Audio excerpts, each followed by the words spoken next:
40 साल से नौतनवा विधानसभा माफियाओं के कब्जे में थी। 40 साल के अंदर मैं भी विधायक रहा, मेरे बड़े भाई कुंवर अखिलेश सिंह भी विधायक रहे। यह बात कौन आदमी कहा? गोरखपुर में चर्चित हाथे में बंदूक ढोने वाले लोग कह रहा है कि 40 साल से माफियाओं की जकड़ में नौतनवा विधानसभा थी। सारे लोग माफिया थे, तो जिस हाथे में आप बैठते थे उठते थे विधायक होने के पहले, वहाँ क्या संस्कृत पाठशाला चलाई जाती थी कि मदरसा चलाया जाता था, आप पढ़ाई पढ़ने जाते थे? माफिया अगर मैं होता तो मैं भी अमरमणि भाई की तरह लाली साहब के स्कूल की तरह कब्जा कर लेता और दुर्गा मिल की तरह कब्जा कर लेता। अपनी प्रेमिका को मारने वाले दूसरा भूतपूर्व विधायक जी हैं, जब से योगी जी की सरकार बनी उस फाइल में तारीख ही नहीं पड़ी। विधायक हैं, गाड़ियों का काफिला लेके चलते हैं और हुटर बजाने चलते हैं। विधायक को हुटर बजाने का अधिकार नहीं। एक जात विशेष के लोगों के साथ इस सरकार ने माफिया सब पे अंकुश लगाने का काम किया। उसमें 2 व्यक्ति हैं जो आज इस धरती पे नहीं है। लेकिन क्या उत्तर प्रदेश से सारे माफियाओं का राज समाप्त हो गया? मुझको तो ये नजर नहीं आता है। जिस भाजपा का जीवन भर हमारे परिवार ने विरोध किया है, भाजपा के मंच पे मैं जीत के लिए जाके कहूँ कि साहब इनके अंदर हमको राम और विष्णु का अवतार दिखाई दे रहा है, तो ये कैसे कर सकता हूँ, आप बताइए। नौतनवा से समाजवादी के पूर्व विधायक कुंवर कौशल सिंह उर्फ मुन्ना सिंह के द्वारा आज एक प्रेस कॉन्फ्रेंस किया गया, जिसका वीडियो सोशल मीडिया और मीडिया चैनलों पर आते ही हाहाकार मचा हुआ है। वर्तमान में हमारे साथ मुन्ना सिंह मौजूद हैं। इन्हीं से जानते हैं कि आखिर वह किस प्रकार का प्रेस कॉन्फ्रेंस था और क्या कहना चाहते हैं, क्योंकि कई सारे र्यूमर्स जो है अभी फैले हुए हैं। मैं दिल्ली था जिस दिन विधायक जी का वीडियो वायरल हुआ कि 40 साल से नौतनवा विधानसभा माफियाओं के कब्जे में थी और मैंने वहाँ से जनता को निजात दिलाया। तो ये सुन के तकलीफ हुई कि साहब 40 साल के अंदर मैं भी विधायक रहा, मेरे बड़े भाई कुंवर अखिलेश सिंह भी विधायक रहे। और यह बात कौन आदमी कहा? जो आदमी गोरखपुर में चर्चित एक खाता रहा है, जिसके बारे में बहुत कुछ नहीं कहना चाहूँगा क्योंकि स्वर्गीय हो गए लोग। उस हाथे में बंदूक ढोने वाले लोग अगर माफिया नाम का विरोध, माफिया सबको बना रहे हैं, तो इस बात की तकलीफ हुई हमको कि जो आदमी दिन भर उस हाथे में बैठता था वो भी कह रहा है कि 40 साल से माफियाओं की जकड़ में नौतनवा विधानसभा थी। हमको ये अभी जानकारी भाई साहब के द्वारा मिली कि विधानसभा में बोली हुई बात का किसी कोर्ट में मतलब मुकदमा नहीं हो सकता है। हम विधानसभा अध्यक्ष से इस बात को कह सकते हैं, तो मैं विधानसभा अध्यक्ष जी से इस बात को कहूँगा। और विधायक जी की बात थोड़ा हमको, उन्होंने अपनी एक क्षेत्र की समस्या को सदन के अंदर रखा कि सेमराहवा गांव का पुल बनवा दिया जाए। तो हमको ये लगा कि साहब अभी जब लोकसभा का चुनाव हो रहा था उस दरमियान जब वहाँ के लोगों ने चुनाव का बहिष्कार किया था, मैं कवरेज करने तो ये वहाँ पे गए और कहे कि साहब इसके लिए हम मुख्यमंत्री से बात कर चुके हैं। और जब बजट आया अनुपूरक, तो उस बजट में भी सेमराहवा का पुल का नहीं था कुछ। तो हमने कहा ये जनता से झूठ बोले, और इन्होंने खुद सदन के अंदर बोल के प्रमाणित कर दिया कि सेमराहवा का पुल अभी प्रस्तावित नहीं हुआ है, ये मांग कर रहे हैं। पुल बनना अच्छी बात है, मैंने कहता हूँ उसका विरोध करता हूँ, लेकिन जनता को आपने झूठ बोल करके वोट डलवाने का काम किया और आपने वहाँ जनता के साथ विश्वासघात किया और आप सदन के अंदर वाहवाही लूट रहे हैं कि हम माफियाओं को हराए। आप बताइए, मैं भी विधायक रहा हूँ, मेरे भाई साहब भी विधायक रहे हैं, बीएन साहिब भी विधायक रहे हैं। 2 गाड़ी लेके 4 गाड़ी लेके चले आते थे। ये विधायक हैं, गाड़ियों का काफिला लेके चलते हैं और हुटर बजाने चलते हैं। विधायक को हुटर बजाने का अधिकार नहीं, ठीक है ना? इनके लोग भी हुटर बजाते हैं। और आप दूसरे को माफिया पर, माफिया के बारे में थोड़ा विधायक जी को बताना चाहिए। माफिया कैसे लोग होते हैं? किसी के ऊपर मुकदमा लिख जाए तो माफिया नहीं हो जाता है। माफिया वो होता है जिसके खिलाफ आवाज न निकले, जो दूसरे का घर कब्जा कर ले, स्कूल कब्जा कर ले, किसी की बहन बेटी की इज्जत लूट ले, ऐसे लोग माफिया की श्रेणी में आते हैं। तो साहब आपने सबको माफिया बना दिया 40 साल से। तो जो लोग यहाँ से जीत के गए उन्होंने उत्तर प्रदेश सरकारों में जाने का काम किया। जैसे भाई अमरमणि त्रिपाठी जी बसपा की भी सरकार चलाए और हमारे भाजपा की राम प्रकाश गुप्ता की सरकार में भी सम्मिलित हुए और हमारी पार्टी के हमारे नेता मुलायम सिंह जी की सरकार में भी सम्मिलित हुए। तो क्या एक माफिया सम्मिलित हुआ कि एक विधायक सम्मिलित हुआ? और सदन के अंदर आप इस बात को कह रहे हैं, तो हम ये नहीं करते हैं। और आपने जोगी जी की महिमा मंडप के साथ आपने उत्तर प्रदेश से माफियाओं को उखाड़ फेंकने का काम किया। हमको ये बात थोड़ा हजम नहीं हुई, इसलिए हमने प्रेस कॉन्फ्रेंस किया। एक जात विशेष के लोगों के साथ इस सरकार ने माफिया सब पे अंकुश लगाने का काम किया। ठीक है, उसमें 2 व्यक्ति हैं जो आज इस धरती पे नहीं है, आपने उनको साबित किया। लेकिन क्या उत्तर प्रदेश से सारे माफियाओं का राज समाप्त हो गया? मुझको तो ये नजर नहीं आता है। आज मान लीजिए 100 गाड़ियों का काफिला दिखाया जाता है, वीडियो दिखाया जाता है, दबंग जा रहा है, दबंग जा रहा है।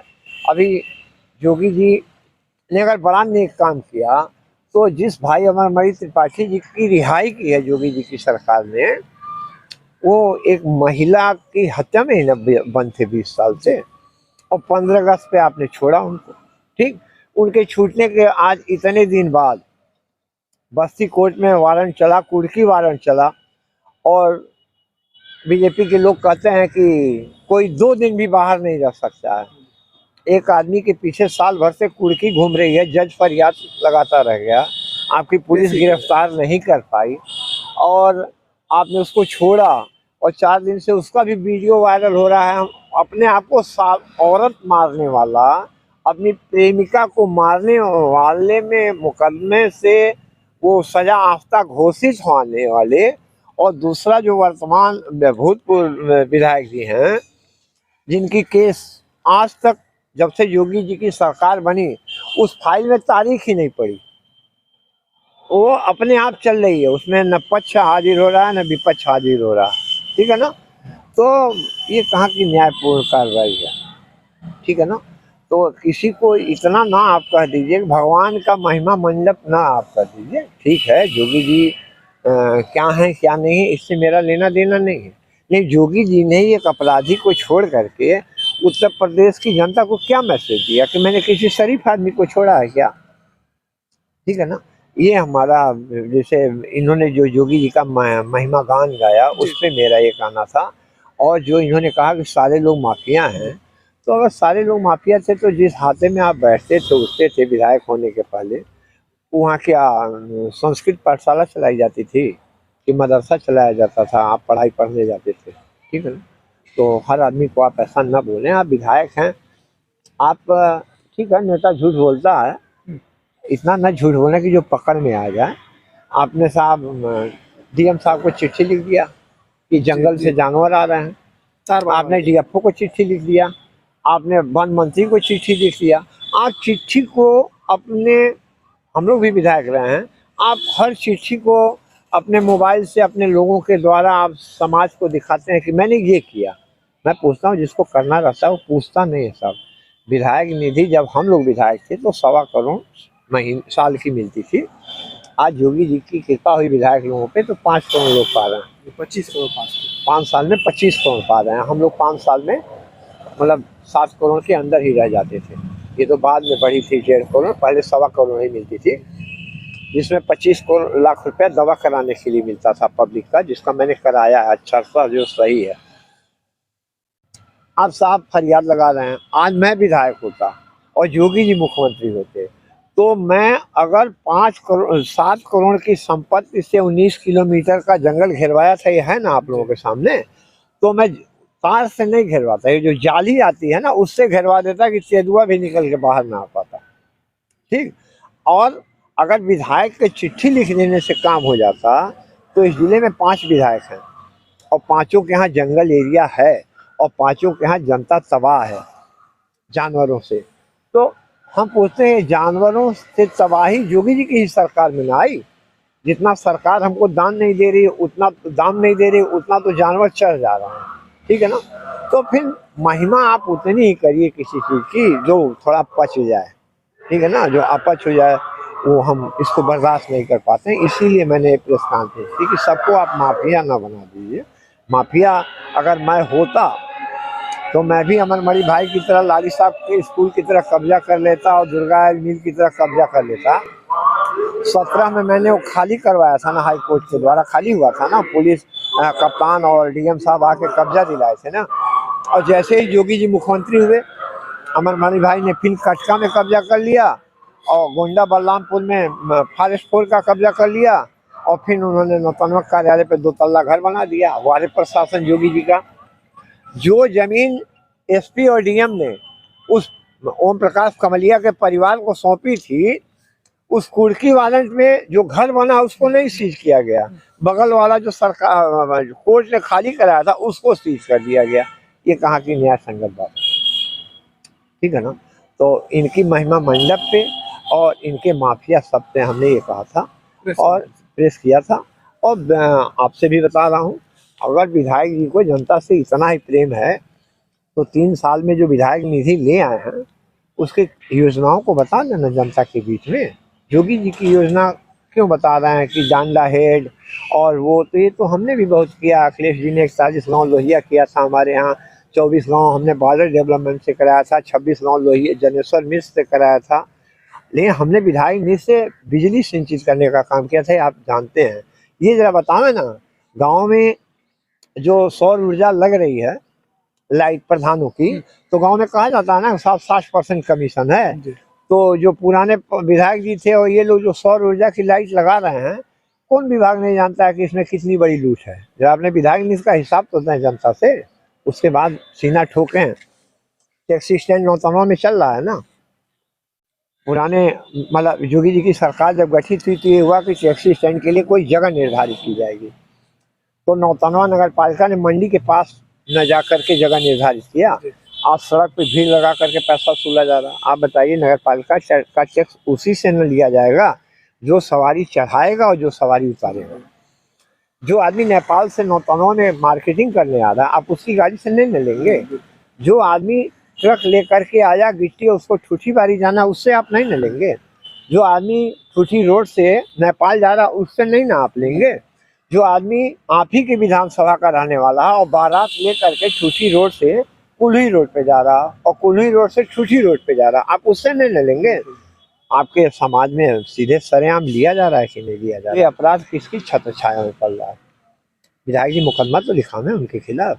विधायक जी ट्यूबवेल पाए थे, ठीक है ना, कोई अपने ससुराल में गड़वा दिए, कोई ससुराल के ड्राइवर के घर गड़वा दिए। भाई ठीक है, विधायक जी माफियाओं का बड़ा विरोध करते हैं, तो जिन लोगों से के साथ विधायक जी चल रहे हैं और जिन लोगों का समर्थन प्राप्त है, वो लोग क्या उस चर्चित हाथे के रिश्तेदार और कर्जदार नहीं है क्या? तो फिर माफिया सबका प्रयोग न करना चाहिए। मेरी यही सिफारिश है जनता के माध्यम से, हर आदमी माफिया नहीं। जैसे जैसे नज़दीक एक तरीके से चुनाव आ ही रहा है, तो पब्लिक डोमेन में एक चर्चा बनी हुई है कि नौतनवा के पूर्व विधायक मुन्ना सिंह कोई ना कोई पार्टी ज्वाइन कर सकते हैं। कितनी सच्चाई है, क्या कहें? कहाँ हम पार्टी कहाँ छोड़े हैं? आप जाइए मेरे ड्राइंग रूम में, अभी एक कैमरा लेकर के आप जाइए, हमारे नेता मुलायम सिंह का, लोहिया जी का, जनेश्वर मिश्रा जी का, अखिलेश यादव का फोटो नहीं लगा हुआ है। वही उनका कहना है समाजवादी मैं पूछता हूँ, मैं समाजवादी छोड़ दिया हूँ क्या? मैं पार्टी से तो निकाला नहीं गया हूँ, तो फिर हम क्या दूसरे की बात क्यों करें? जिस पार्टी को हमारे परिवार ने खून पसीने से सींचा है, जब उत्तर प्रदेश में 29 विधायक जीते थे तब हमारे भाई साहब समाजवादी पार्टी से विधायक जीत करके गए थे, ठीक है ना। और आज 37 सांसद लोग जीते हैं, लेकिन जब नेताजी मुलायम सिंह जी थे तो हमारे भैया उस समय जीत के गए थे और अकेले पूरी लोकसभा हिला के रख देते थे। आप लोग टीवी देखते थे, ठीक है ना। तो ये आरएसएस की एक प्लानिंग भी चल रही है, र्यूमर माना जाए, नहीं, आरएसएस की एक प्लानिंग चल रही है पूरे प्रदेश में कि जो मजबूत आदमी समाजवादी पार्टी का है उसकी दूरी अखिलेश यादव से बढ़ा दी जाए, ठीक है ना। अगर मान लीजिए मैं उम्र में आपसे बड़ा हूँ, आप मुझसे छोटे हो, अगर कोई बात मैं आपको कहता ही तो वो गाली नहीं ना है। बिल्कुल, मैं तो आपको समझा रहा हूँ अपना भाई समझ करके, अपना परिवार समझ करके।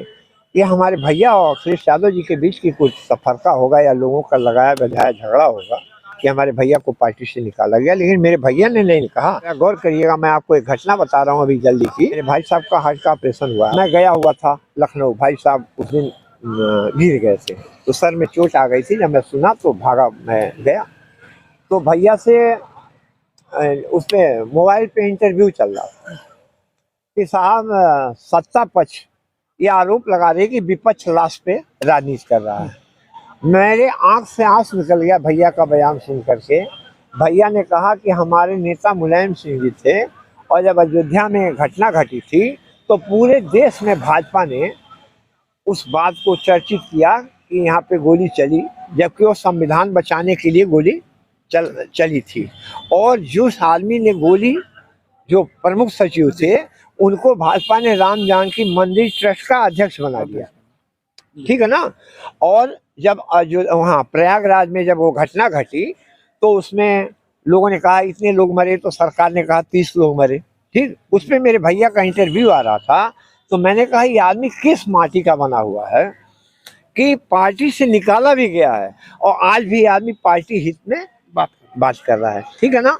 तो अब उस परिवार का सदस्य, जिस परिवार में ऐसी बात हो, वो छोड़ करके कहाँ चला जाएगा आप बताइए। जिस भाजपा का जीवन भर हमारे परिवार ने विरोध किया है, अब उस भाजपा के मंच पे मैं जीत के लिए जाके कहूँ कि साहब इनके अंदर हमको राम और विष्णु का अवतार दिखाई दे रहा है, तो ये कैसे कर सकता हूँ आप बताइए। राम तो न्यायप्रिय आदमी थे, मैं भी राम का भक्त हूँ। अगर हम राम की बात करते हैं तो हमारा आचरण भी राम का ही होना चाहिए।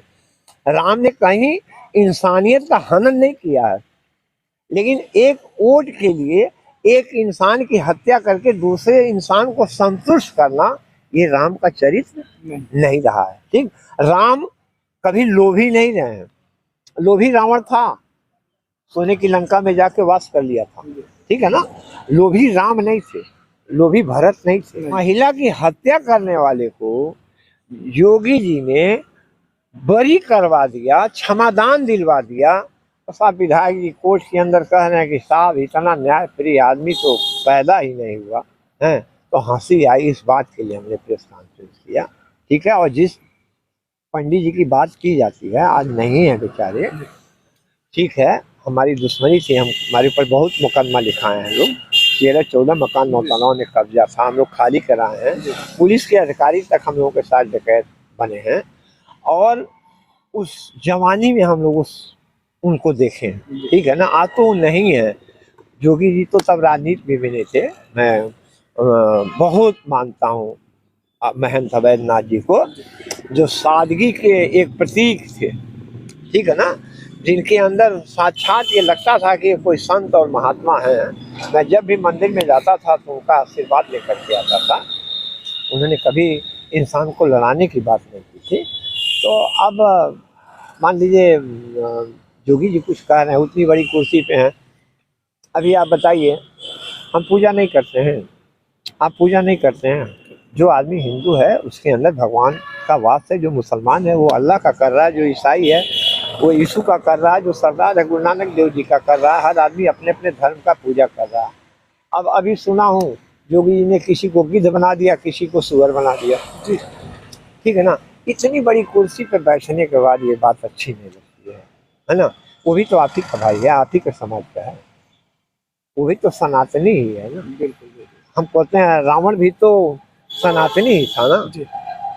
उससे बड़ा शंकर का पुजारी कौन था बताइए, उससे बड़ा त्रिकालदर्शी कौन था, ठीक है।